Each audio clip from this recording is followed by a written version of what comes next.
இன்றைக்கி ஒருத்தன் எங்கள் ஊருக்குள்ளே சொன்னான். என்னோடய ஊர் தஞ்சாவூர் டிஸ்ட்ரிக், அதில் குறிப்பிட்ட ஒரு ஊர். ஒருத்தன் சொன்னான், ஒரு குறிப்பிட்ட ஜாதியை இது பண்ணி, என்ன இவனை மாதிரி நீ ஹேர் ஸ்டைல் வச்சுருக்க, என்ன இவனை மாதிரி நீ ட்ரெஸ் பண்ணியிருக்க அப்படின்னு சொன்னான். ஓகேவா, எனக்கு பிடிச்ச மாதிரி நான் இருக்கேன்.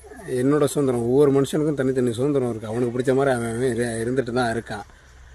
ஓகேவா, அதை நீங்கள் ஏன் பெரியதாக இது பண்ணிகிட்ருக்கீங்க? இதில் ஒரு ட்ரெஸ்ஸில் கூட ஜாதி இருக்கா?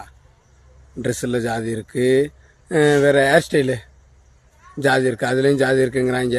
மீசை தாடி இப்படி வச்சா கூட அதில் ஒரு ஜாதி இருக்கிறாங்க. என்னடா இந்த ஜாதி மாதிரி இருக்கே அப்படிங்கிறாங்க. என்ன இந்த ஜாதிங்கிறது என்ன? ஒவ்வொரு ஜாதிலையும் இந்த மாதிரி தான் நீ ஹேர் ஸ்டைல் பண்ணணும், இந்த மாதிரி தான் நீ ட்ரெஸ்ஸிங் பண்ணணும், வேறு நீ இந்த மாதிரி தான் இருக்கணும் பண்ணணும்னு சொல்லி வளர்த்துட்ருக்கீங்களா? அதுக்குன்னு ஒரு ஜாதி இருக்குது, அது சொல்கிறதுக்கு பண்ணுறதுக்கு.